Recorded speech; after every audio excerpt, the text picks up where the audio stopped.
کہ میرے پاس یہ موبائل فون، تمہارے پاس وہ موبائل فون، اور یہ آئی فون، اور یہ فلاں اور یہ فلاں.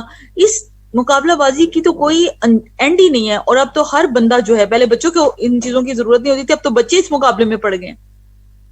تو مقابلہ بازی جو ہے نا وہ نیکیوں کے کاموں میں ہونی چاہیے. اسلام مقابلہ بازی کو پسند کرتا ہے. فاستبقوا الخیرات، بھلائیوں کے کاموں میں بھاگنے والے بن جاؤ، دوڑنے والے بن جاؤ.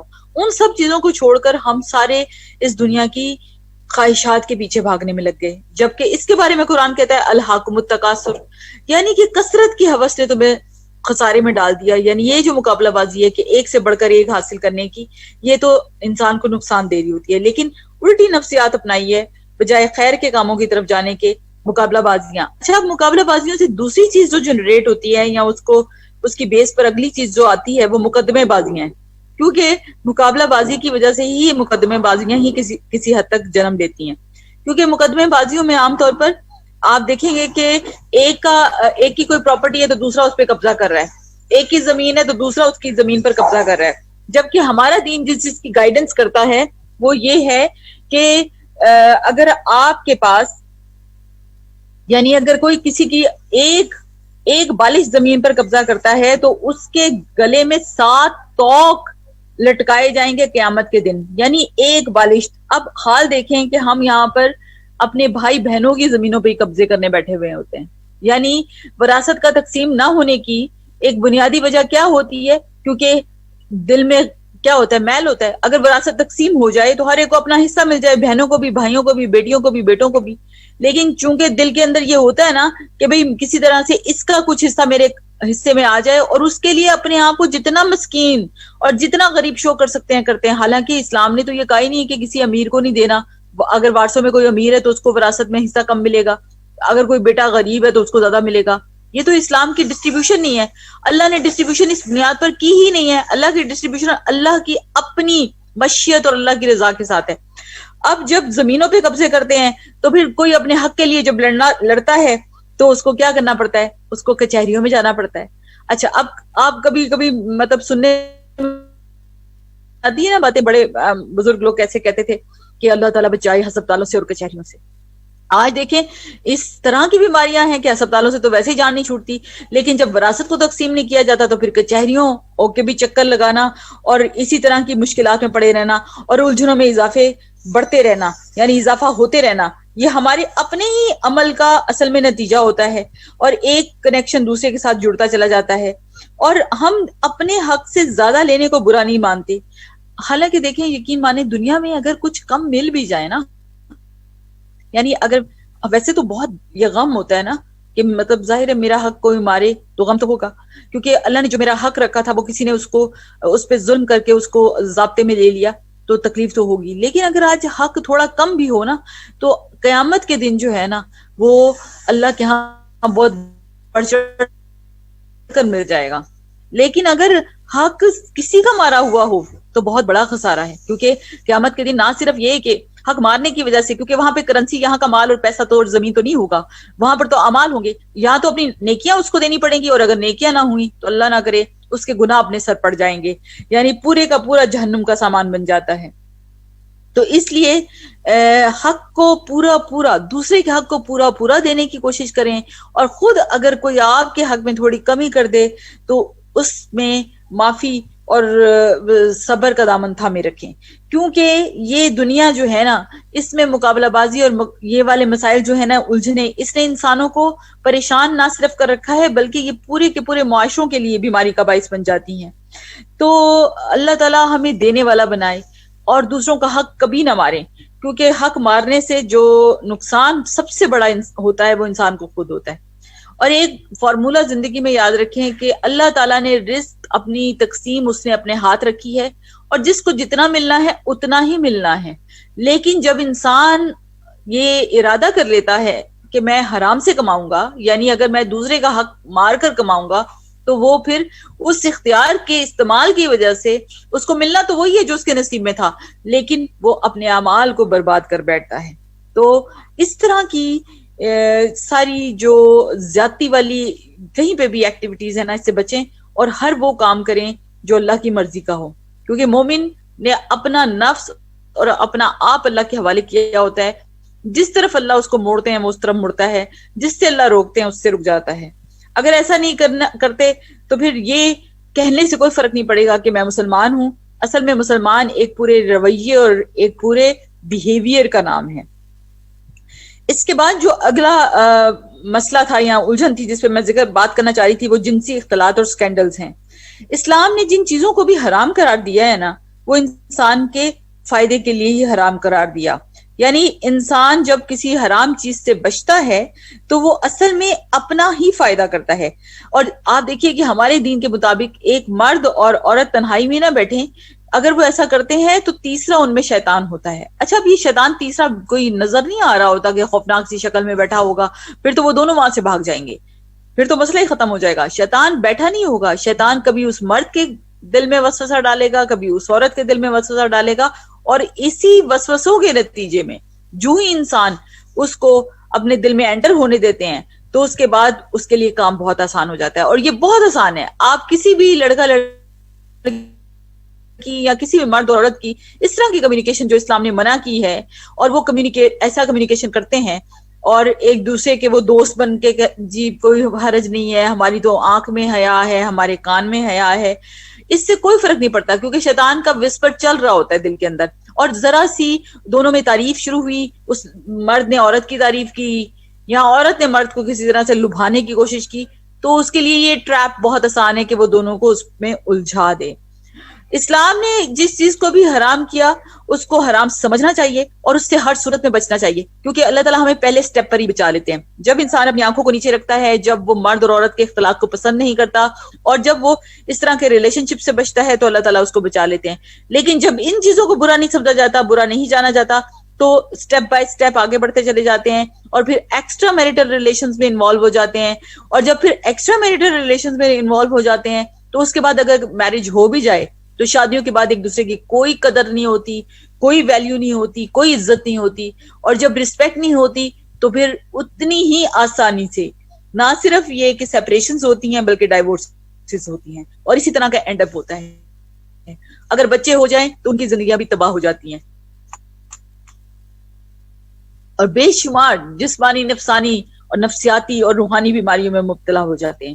تو جنسی اختلاط جو مطلب میں نے دیکھا ہے, اب آئیڈیلی تو مطلب جو ایجوکیشن ہے اس میں کوئی ایجوکیشن نہیں ہونی چاہیے, لیکن ہر کوئی اس کے اوپر اس کے فائدوں اور نقصانوں پہ بات کرتا رہتا ہے. لیکن آپ دیکھیں, سچ بولیے, ہم کسی چیز کو روک نہیں سکے, اسی طرح سسٹم چل رہے ہیں, اسی طرح کوئی ایجوکیشن چل رہی ہیں, لیکن کیا ہمارا معاشرہ بھلائیوں کی طرف جا رہا ہے, خیر کی طرف جا رہا ہے, اچھائیوں کی طرف جا رہا ہے؟ ہمارے مسائل کا حل ہوگا؟ مطلب آج سے کوئی 10 بار پہلے کی بات ہے, مجھے بات ہے یاد ہے کہ ٹی وی پہ اتنے زیادہ ٹاک شوز ہوا کرتے تھے اس طرح کے کہ جس میں ہر وقت یہ کو ایجوکیشن پہ بات ہو رہی تھی, اس کے فائدوں پہ بات کرتے تھے, اس کے نقصانات پہ بات کرتے تھے. لیکن آپ مجھے آج یہ بتائیے, آج کی دنیا میں کیا کو ایجوکیشن جو ہم حاصل کر رہے ہیں, ہمارے بچے اور بچیاں, کیا نتیجہ نکلا ہے؟ کیا فائدے ہم نے حاصل کر لیے ہیں؟ کیا ترقی ہم نے کر لی ہے؟ کیا پاکستان میں اکنامک کرائسس کو ہم نے مینج کر لیا ہے اور اس فقدان کو ختم کر دیا ہے؟ کیونکہ کو ایجوکیشن کے تو بہت فائدے تھے, تو وہ فائدے نظر کیوں نہیں آتے؟ کہاں ہیں وہ فائدے؟ اصل میں جب بھی اللہ کی مرضی کے خلاف چلیں گے مشکلوں میں پڑیں گے, آسانیوں میں نہیں جا سکتے, کیونکہ جس نے مشکلیں حل کرنی ہے وہ اوپر بیٹھا ہوا ہے, اور وہ ہمارا رب ہے, اور وہ ہمیں ہمارے سے زیادہ جانتا ہے. اگر ہم اس کی بات پر عمل کریں گے تو ہماری دنیا کے مسئلے بھی ختم ہو جائیں گے اور ہمارے اندر کے مسئلے بھی ختم ہو جائیں گے. لیکن جب ہم اس کی بات کے خلاف چلتے ہیں تو ہم اپنے مسئلوں میں, اپنے الجھنوں میں اضافہ کرتے چلے جاتے ہیں. پھر آپ دیکھیں سکینڈلز. اسلام کے مطابق, حدیث کے مطابق یہ آتا ہے کہ 3 لوگ جن کو اللہ تعالیٰ قیامت کے دن دیکھیں گے بھی نہیں, ان میں سے ایک وہ ہوگا یعنی جو کہ جس نے ایک پاک دامن عورت پر الزام لگایا. اچھا, اب معاشرے میں اس طرح کی ذہنی مطلب جو ہماری سوچ ہے یا ہمارا جو معیار ہے وہ ہو چکا ہے کہ ہمیں اب ہر چیز جو ہے نا وہ پھر غلط نظر آنا شروع ہو جاتی ہے. استغفر اللہ, کئی دفعہ مطلب اتنی زیادہ جب برائی دیکھتے ہیں کہ ہر جگہ پہ ایسی خرابی اور خامی, تو کئی دفعہ پھر 2 بہن بھائی بھی نظر آئے تو وہ بھی ان کے بارے میں بھی الٹا سوچا جا رہا ہوتا ہے. استغفر اللہ. تو اس میں بات کیا ہوتی ہے کہ جب اتنی کثرت سے گناہ ہو جاتے ہیں کہ آپ کو ارد گرد سب طرف برائیاں نظر آتی ہیں. آج ہماری یونیورسٹیوں کا جو ماحول ہے اگر اس پر غور کیا جائے تو وہ مسلمان ممالک کے, مسلمان ملک یا ایمان والوں کے گھروں کے ماحول تو نظر نہیں آتے. ایجوکیشن تو ہمیں یہ نہیں سکھانا چاہیے تھا. ایجوکیشن تو کیا ہوتی, ہم ایتھیکل ہوتے, ڈیسنٹ ہوتے, کیئرفل ہوتے, خیر خواہ ہوتے, پازیٹیو تھنکر ہوتے, دوسروں کو آگے لے کر آنے والے ہوتے, دوسروں کی مدد کرنے والے ہوتے, عیادت کرنے والے ہوتے. لیکن ایجوکیشن تو بالکل الٹ طرف ہمیں لے کر جا رہی ہے. نظام تعلیم جو ہے وہ جب اللہ کے دین سے ہٹا ہوا ہوگا, جب لوگ اس نظام تعلیم کے ذریعے سے جو پڑھے ہوں گے وہ ایک دوسرے کا حق مار رہے ہوں گے, دھوکہ دہی کر رہے ہوں گے, چغل خوریاں کر رہے ہوں گے, بے حیائیاں کر رہے ہوں گے, تو کیا یہ اصل میں ریکوائرمنٹ تھی دین اور اسلام اور مسلمان ہونے کی اور ایجوکیشن کی؟ تو ویلیو سسٹم سے ہٹ کر سب دنیا دور چلی گئی. الجھن سلجھن کے حوالے سے جو اگلی بات میں کرنا چاہ رہی تھی وہ معافی کا فقدان. یعنی جو جتنا زیادہ اپنے آپ کو بڑا سمجھتا ہے وہ یہ سمجھتا ہے کہ بس اب میرے اوپر معافی حرام ہے. یعنی اگر کسی سے غلطی ہو جائے گی, مجھے اللہ نے اتھارٹی دے رکھی ہے تو میں اس پر اسی وقت اس کا بدلہ لوں, اسی وقت اس کو سزا دوں. حالانکہ ایسا تو بالکل بھی نہیں ہے. ہاں, اللہ تعالیٰ نے, اگر آپ پورا ایک سینیریو سمجھیں, لیڈرشپ کی کوالٹیز میں بھی آتا ہے کہ اگر غلطی جو ہے وہ اس لیول کی نہیں ہے, یعنی جس طرح غلطیوں کی ایک کثرت سے بتایا گیا, جیسے مثال کے طور پر اسلام نے قتل کی سزا قتل دی, قصاص جس کو کہا گیا, دیت کے طور پر ساتھ اس کی تھوڑی رخصت فرمائی. پھر اس طرح سے جو زانی ہے اس کو 100 کوڑے مارنا اگر وہ میرڈ ہے, اگر وہ ان میرڈ ہے تو 80 کوڑے مارنا, حد قذف ہے. اسی طریقے سے یہ تو حدود ہے جو اسلام نے لگائی. یہ وہ گناہ ہے جس کے اوپر کوئی آپشن ہی نہیں ہے. چوری ہے تو ہاتھ کاٹ دینا, اور دوسری دفعہ چوری کی تو دوسرا ہاتھ کاٹ دینا. یعنی اس طرح سے سزائیں رکھی گئی اور حدود لگائی گئی. لیکن اگر غلطی چھوٹی ہو تو پھر معاف کر دینا بھی اسلام نے سکھایا ہے, اور معافی دے دینا جو ہے اسلام میں پسندیدہ ہے. جھگڑے کو ختم کرنے کے لیے حق پر ہوتے ہوئے حق پر اپنے آپ کو دستبردار کر دینا جنت کے درمیان گھر دلوانے کے لیے دلیل ہے حدیث کے ذریعے سے. یہ ساری جو چیزیں ہم تک پہنچی ہیں اللہ کے نبی صلی اللہ علیہ وآلہ وسلم کے ذریعے سے, وہ ہمارے لیے سہولت اور آسانی دینا. لیکن ہم چھوٹی چھوٹی باتوں پر مقابلہ بازی اور بدلے لینے کے لیے تیار ہو جاتے ہیں. معافی کا تو ہمارے ہاں, یعنی تم نے ایسا کیا تو کیا کیوں, مطلب کبھی میں جاری ہوتی ہوں, کوئی غلط اوورٹیک کرتا ہے تو وہ اس کی زیادتی تو ہے بہرحال, لیکن جس نے غلط اوورٹیک ہونے دیا وہ اس کو گالی دے کر منع کرے گا. یعنی کہ استغفر اللہ, یعنی غلطی کو اب گالی دے کر اس نے جو ایکٹ کیا تھا وہ کر چکا, آپ نے کوئی سزا تو نہ دی اس کو, لیکن گالی دے کر آپ نے اپنے آپ کو کیا کیا, گناہ کروایا. کیونکہ منافق کی نشانی ہے کہ جب جھگڑا کرتا ہے تو گالی دیتا ہے. اب یہ کہا ہی نہیں کہ وہ جھگڑے میں صحیح ہے یا غلط ہے, گالی دینا ایک غلط اور بے بنیاد کام ہے. کسی صورت میں بھی اسلام گالی کی اجازت نہیں دیتا, یعنی ظلم کی صورت میں بھی گالی کی اجازت نہیں ہے. زانی کو دیکھا, زنا کیا تو زنا کی حد لگانے کی اجازت ہے, لیکن گالی دینے کی اجازت نہیں ہے. تو یہ بہت ضروری ہے. اور اتنا دل خفا ہوتا ہے کبھی آپ ٹریولنگ کر رہے ہوں اور دو لوگوں کا جھگڑا ہو جائے, تو جھگڑے کے اندر دونوں سوائے ایک دوسرے کو گالیاں دینے کے کچھ نہیں کر رہے ہوتے, نہ وہ اس کو حق دے رہا ہوتا ہے نہ وہ حق لینے کے قابل ہوتا ہے, لیکن گالیاں دے کر پتہ نہیں کیا چیز برابر کر رہے ہوتے ہیں.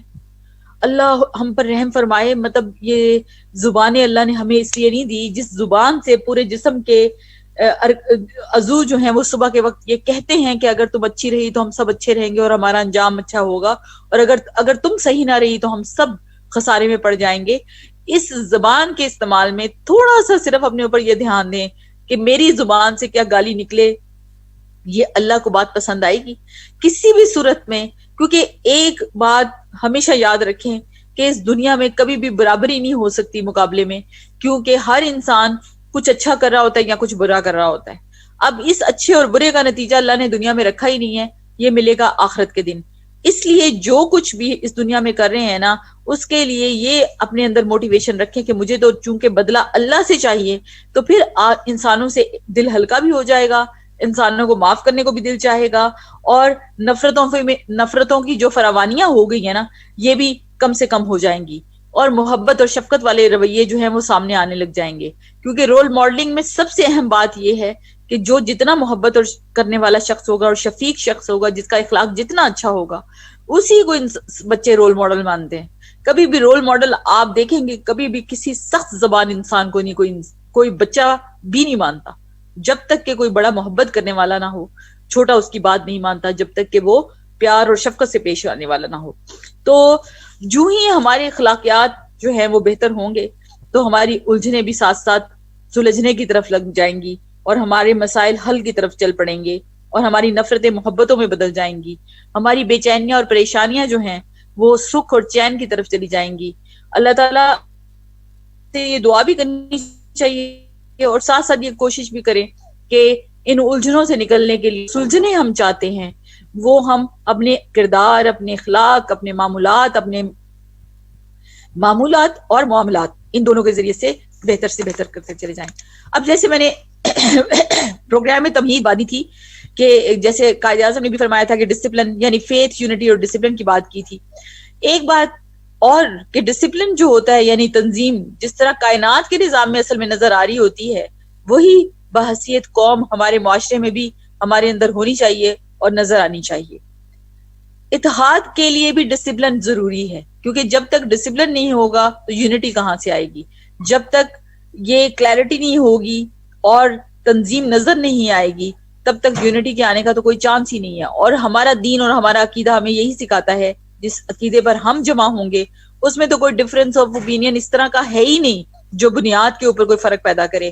اور یہی ہمارا اتحاد اور اتفاق بھی ہے، کیونکہ جو لوگ بھی کہتے ہیں کہ اللہ ایک ہے اور محمد رسول اللہ صلی اللہ علیہ وسلم ان کے آخری نبی اور رسول ہیں اور وہ خاتم النبیین ہیں اور وہ پورے دین کو لے کر آئے ہیں، اور پھر فاؤنڈر آف پاکستان بھی جس چیز کی طرف ہم سب کو لگاتے ہیں وہ کیا ہے کہ وہ فیتھ ہے، اسی عقیدے کو پروان چڑھانا ہے. اور پھر ڈسپلن کے ذریعے ضروری ہے کہ ہم ان حدود اور قیود کی پابندی بھی کریں جو ہمیں اللہ تعالیٰ نے سکھائی ہیں اور اللہ کے رسول نے سکھائی ہیں. اور پھر انشاءاللہ وہ ساری چیزیں اور وہ ساری جو کڑوے حقائق ہیں جو ہم نے ڈسکس کیے ہیں وہ ختم ہو جائیں گے اور ہم معاشرتی الجھنوں سے آزاد ہوتے جائیں گے.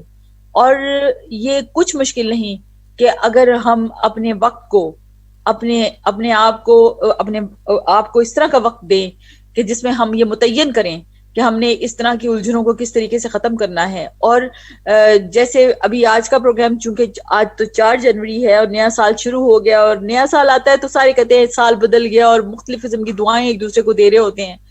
میں کبھی کبھی سوچتی ہوں کہ سال تو بدلتے ہی جاتے ہیں کیونکہ سال تو بدلنے کے لیے آتے ہیں، لیکن کوششیں کیا ہونی چاہیے کہ ہم اپنے آپ کو بدلیں، کیونکہ جب تک ہم نہیں بدلیں گے نا تو سالوں کے بدلنے سے کوئی فرق نہیں پڑنا. اور اپنے آپ کو بدلنے کے لیے کیا کرنا پڑے گا؟ علم حاصل کرنا پڑے گا. اور علم بھی کون سا؟ جس کے اوپر شعوری طور پر انسان کوشش کرے کہ آج میں نے یہ سیکھا ہے اور آج میں اس پر عمل کروں گا، اور یہ میں نے سیکھا ہے تو یہ میری چیز جو ہے اب بہتر ہونا شروع ہو جائے. کیونکہ وقت کے ساتھ ساتھ اپنی ڈیولپمنٹ کرنا، اور یہ ڈیولپمنٹ ایک طرح کی نہیں ہوتی ہے، یہ ڈیولپمنٹ بہت طرح کی ہوتی ہے. اس ڈیولپمنٹ میں آپ دیکھیے کہ اگر صرف آج کے دن کو آپ پلان کر لیں، کیونکہ بیسٹ پلانر کون انسان ہوتا ہے؟ وہ پورے سال کو اکٹھا پلان نہیں کر پاتا، وہ ڈیلی بیسس پہ اپنے آپ کو پلان کرتا ہے. گولز بناتا ضرور ہے منتھلی اور ویکلی اور اس کے ساتھ ساتھ جو ہے وہ ایئرلی، لیکن جو اس کی روٹین ہوتی ہے اگر آپ اس کو دیکھیں گے تو وہ ڈیلی بیسس پہ بڑی زبردست ہوتی ہے. یعنی وہ صبح سے جب اٹھتا ہے تو اس کا پورا دن ایک پلانڈ دن گزرتا ہے.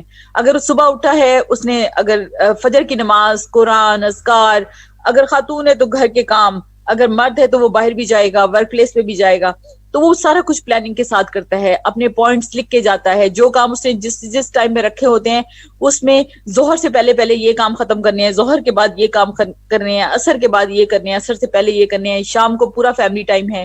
یعنی اس طرح سے جب وہ وقت کو تقسیم کرتا ہے یا کرتی ہے اور اس وقت کے اندر اپنی ڈیولپمنٹ کے لیے بھی آدھا پونا گھنٹہ رکھا، یعنی زیادہ نہیں رکھ سکتے. آج کل تو مطلب یہ کچھ مشکل نہیں ہے، مطلب آج کل میں نے عربک بک جیسے ایک شروع کی ہوئی ہے تو اس کا کچھ سیکشن آپ نے پڑھنا شروع کر دیا، یہاں آپ کسی ٹیچر سے پڑھتے ہیں اور ورچولی آج کل سب چیزیں اویلیبل ہیں.